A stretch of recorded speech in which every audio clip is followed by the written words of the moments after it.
Alors, la nature de la lumière a toujours fasciné, bien entendu, les hommes et les penseurs. Et je ne vais pas vous faire une histoire complète de la lumière, mais j'aime beaucoup cette stèle égyptienne dans laquelle on voit le soleil émettre des rayons lumineux qui en fait transportent des fleurs multicolores qui donc sont observées par la dame, je ne me rappelle plus son nom là. Et vous voyez, on ne peut pas s'empêcher de penser au modèle de Newton de la lumière formé de particules multicolores. C'est assez amusant. Bon, je ne vais pas commenter beaucoup.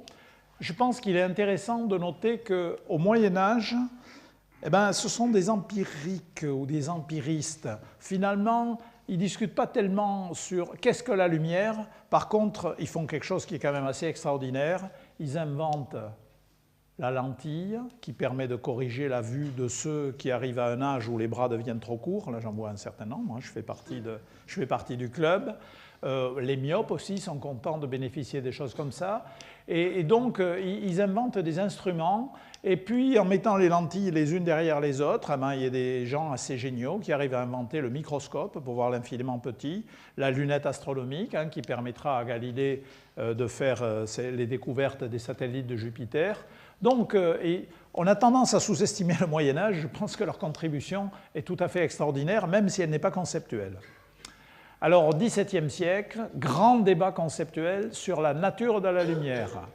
Huygens pense que la lumière est faite d'ondes. D'ailleurs, voilà une idée, une bougie qui émet des ondes. Et l'idée qu'il a, c'est grosso modo les ondes que vous voyez à la surface de l'eau quand vous jetez un caillou dans l'eau. Vous voyez des ronds dans l'eau. Mais Huygens va très loin dans l'utilisation des ondes. Il peut expliquer la réfraction, un certain nombre de phénomènes. Il n'a pas de chance parce qu'il est l'objet de la vindicte de Newton. Newton est un génie absolu, des génies du calibre de Newton. Il n'y en a pas beaucoup dans toute l'histoire de l'humanité, mais c'est aussi quand même un assez mauvais caractère, c'est bien connu. Et Newton, lui, est partisan de modèles corpusculaires de la lumière, et donc avec son autorité scientifique, Newton va écrabouiller Huygens, il faut le dire, mais sur des arguments d'autorité. Alors, j'exagère un petit peu parce que Newton fait quand même des expériences d'optique d'une très grande qualité, et en particulier l'expérience dans laquelle il montre qu'une fois qu'on a décomposé la lumière blanche en composantes élémentaires, et il reprend une petite bande et il remet un deuxième prisme, et là il voit qu'on ne décompose pas une deuxième fois, conceptuellement c'est un très grand truc. À part ça, il observe des interférences qu'on appelle les anneaux de Newton, et là, il refuse l'hypothèse ondulatoire, et il a un modèle complètement abracadabrantesque, comme dirait l'autre, pour expliquer les anneaux de Newton.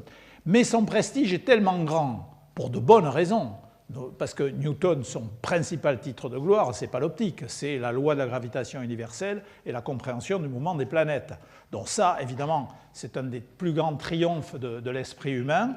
Donc il a un tel prestige que son modèle corpusculaire de la lumière est accepté sans discussion, et le pauvre Huygens n'a plus qu'à se taire. Bon, voilà.